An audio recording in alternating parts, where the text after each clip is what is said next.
ল্যাপ former machine কিভাবে কাজ করে। আজ আমরা জানবো ল্যাপ ফর্মার মেশিন বা স্লিভার ল্যাপ মেশিন কিভাবে কাজ করে। এই মেশিনটি স্পিনিং মিলে স্লিভার থেকে ল্যাপ তৈরি করার কাজে ব্যবহার করা হয়। প্রথম ধাপ হলো স্লিভার ফিডিং।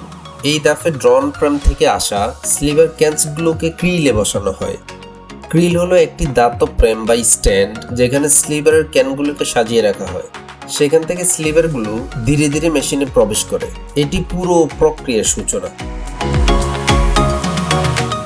দ্বিতীয় ধাপ হলো ডাবলিং। এখানে অনেকগুলো স্লিভার একত্র করা হয়। সাধারণত 16 থেকে 24টি স্লিভারকে একসঙ্গে নেওয়া হয়। এতগুলো স্লিভারকে একত্রিত বা কম্বাইন করার ফলে ফাইবারগুলোর মধ্যে যে আনইভেননেস বা অনিয়ম থাকে তা অনেকটাই কমে যায়। ডাবলিং এর মূল সুবিধা হলো একটি স্লিভারের ঘন অংশ আরেকটি স্লিভারের পাতলা অংশের সাথে মিলে গড় বের করে, যা আউটপুটকে আরো সমান করে। তৃতীয় ধাপ হলো ড্রাফটিং। এই ধাপে ড্রাফটিং রোলার্স স্লিভারগুলোকে টেনে পাতলা করে তোলে। এই ড্রাফটিং এর মূল উদ্দেশ্য দুইটি। প্রথমত, একটি ইউনিফর্ম ওয়েট বা সমান ওজন তৈরি করা। দ্বিতীয়ত, থিকনেস নিয়ন্ত্রণ করা। ড্রাফটিং করার সময় ফাইবারগুলোর মধ্যে দূরত্ব বাড়ে, ফলে সেগুলি আরও সমান্তরাল হয় এবং স্লিভারটি কাঙ্ক্ষিত মোটা বা পাতলা আকারে রূপান্তরিত হয়। চতুর্থ ধাপ হলো ফাইবার শিট ফরমেশন। এখানে কন্ডেন্সিং সিস্টেম নামক একটা ব্যবস্থা স্লিভারগুলোকে ছড়িয়ে দেয় বা স্প্লিট করে, যার ফলে তৈরি হয় একটি ফাইবার শিট। এই ধাপে আগের দড়ির মতো রোপ শেপ এর স্লিভার সম্পূর্ণ পরিবর্তিত হয়ে যায়। এটি আর গোলাকার থাকে না, বরং পরিণত হয় একটি সমতল প্লাট শিট বা চাদরে। এই চাদরটি অনেকটা কাগজের মতো চওড়া ও সমান। পঞ্চম ধাপ হলো কম্প্রেশন। এখানে ক্যালেন্ডার রোলার্স নামক বিশেষ রোলারগুলি ফাইবারের তৈরি শিটকে জোরে চেপে বা প্রেস করে কম্প্যাক্ট করে, অর্থাৎ তারা শিটের ভেতরের ফাইবারগুলিকে পরস্পরের সাথে ভালোভাবে আটকে দেয়, যাতে ল্যাপটি মজবুত ও ঘন হয়। এটি পরবর্তী প্রক্রিয়ার জন্য শিটটিকে স্থিতিশীল করে তোলে। ষষ্ঠ ও শেষ ধাপ হলো ল্যাপ ওয়াইন্ডিং। এই ধাপে ফাইবার শিটটিকে রোল আকারে পেঁচানো হয়, অর্থাৎ ওয়াইন্ডিং করা হয়। ধীরে ধীরে সমস্ত শিট একটি বেলুন বা রোলের উপর জড়িয়ে যায় এবং তৈরি হয় চূড়ান্ত ল্যাপ রোল। এই ল্যাপই পরে কম্বিং মেশিনে পিড হিসেবে ব্যবহৃত হয়।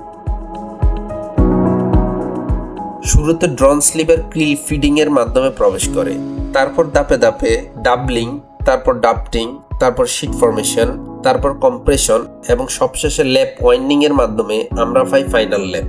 অর্থাৎ এই ধারাবাহিক প্রক্রিয়ার মাধ্যমেই স্লিভার রূপান্তরিত হয় ল্যাপে। এই কাজটি সাধারণত ল্যাপ ফর্মার মেশিন বা স্লিভার ল্যাপ মেশিন এর মাধ্যমে সম্পন্ন হয়। 16 থেকে 24টি স্লিভার প্রথমে স্প্লিট বা বিছিয়ে দেওয়া হয়। সেগুলো মিলে তৈরি হয় একটি ফাইবার শিট। তারপর সেই শিটকে রোল করা হয় এবং অবশেষে তৈরি হয় ল্যাপ।